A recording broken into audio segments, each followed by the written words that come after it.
স্টেথোস্কোপের গাটা ঠান্ডা, ভাঙা চশমাটা চুপ, হাসি মুখে মেয়েটা ফটোর ফ্রেমে, সামনে জ্বলন্ত ধূপ। ডাক্তারিতে চান্স পাওয়ার খবরে হয়তো সেদিন মেয়েটার বাড়ি জুড়ে ছিল হইচই। রান্নাঘর থেকে খুন্তি হাতে দৌড়ে বেরিয়েছিল মা, চিৎকার করে বলেছিল, ওগো সুখবর আছে, পাড়া প্রতিবেশী সব গেলে কই? ওগো মেজো বৌদি শুনছো, মেয়ে তো ডাক্তারিতে চান্স পেল।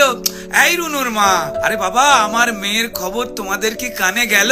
মেয়ে আমার আরজি করে ডাক্তার হতে চললো। জানো বৌদি, মনে হয় গত জন্মের পুণ্য হয়তো এবার সত্যি হয়ে ফলল। আত্মীয় স্বজন হেসে উত্তর দিয়েছিল, ব্যাস আর চিন্তা কি বৌদি, তোমার মেয়ে তো আমাদেরও মেয়ে, অসুখ বিসুখ মানে এবার এ বাড়িতেই ডাক্তার। মা বলেছিল, আরে কি যে সব বলো বৌদি, এসব না তোমাদের বাড়াবাড়ির আবদার। শোনো বৌদি, আমার মেয়ে না দেশের সব খবর জানে, কত গরিব মানুষ চিকিৎসা পায় না, আরে বাবা তাদেরই তো বাঁচাতে হবে প্রাণে। ঠাম্মা পাশের ঘর থেকে বেরিয়ে বলেছিল, হ্যাঁ তোরা আমায় কি একটু কথা বলতে দিবিনি? তা বলে গলায় স্টেথোস্কোপ ঝোলার পর আমাদের চিনতে পারবে তো আমাদের এই ছোট্ট ডাক্তার নি? সেই স্টেথোস্কোপের গাটা ঠান্ডা, ভাঙা চশমাটা চুপ, হাসি মুখে মেয়েটা আজ ফটোর ফ্রেমে, সামনে জ্বলন্ত ধূপ। টানা 36 ঘন্টার ডিউটি দিয়ে মুমূর্ষু রোগীর সেবা করে, বন্ধুদের সাথে খাবার খেয়ে গলার স্টেথোস্কোপটা খুলে মেয়েটা ঢুকেছিল সেমিনার ঘরে। ভেবেছিল দু চোখ বুঝে একটু জিরিয়ে নি। সেই যে দু চোখ বন্ধ হয়েছিল, সে দু চোখ আর খোলেনি। সেমিনার রুমে যে ক্লান্ত ডাক্তারনি ঢুকেছিল, সকালে সে বেরিয়েছিল ক্ষত বিক্ষত বডি হয়ে। আর স্টেথোস্কোপের গাটা ঠান্ডা, ভাঙা চশমাটা চুপ, হাসি মুখে মেয়েটা ফটোর ফ্রেমে, সামনে জ্বলন্ত ধূপ। যে দিত প্রাণ সেই দিল প্রাণ হাসপাতালের ঘরে, শরীর জুড়ে হাজার ক্ষত, মেয়েটা গেলই মরে। খুবলে খেলো শরীরটাকে, ভাঙলো গলার হাড়, খুবলে খেলো শরীরটাকে, ভাঙলো গলার হাড়। পশুর দলে কে কে ছিল জমাট অন্ধকার। তড়ি ঘড়ি হলো ধরা একটা সিভিক পুলিশ, তড়ি ঘড়ি হলো ধরা একটা সিভিক পুলিশ। এই অপরাধ একার যে নয়, যতই বানাও পুলিশ, মন্ত্রী পুলিশ দিশেহারা, অজুহাতের শেষ।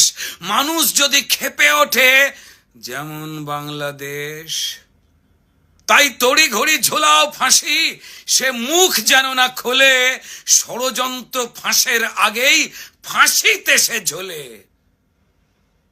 পড়ছে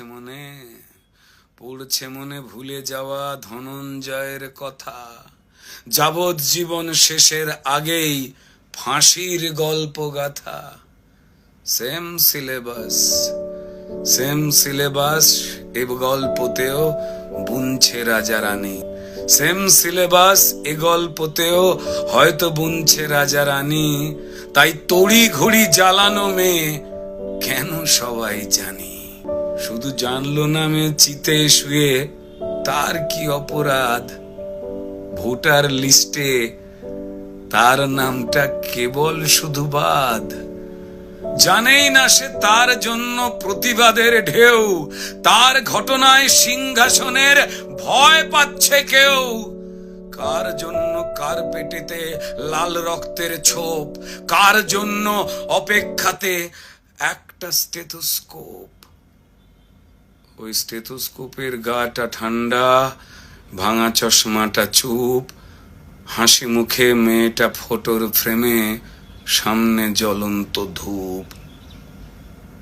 ফেলে মুখ বাবা মায়ের, প্রতিবেশী স্তব্ধ, আরজি করের বন্ধ ঘরে সত্যিটা আবদ্ধ।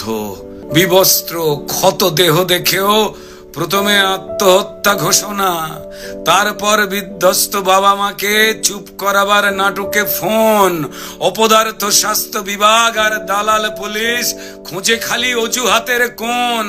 মেয়েটা ডাক্তার হতে চেয়েছিল এ পোড়া রাজ্যে, তা না হয়ে হলো খবর সিন্ডিকেটের সরকার চায় না ডাক্তার, তাই স্বপ্নকে দাও কবর।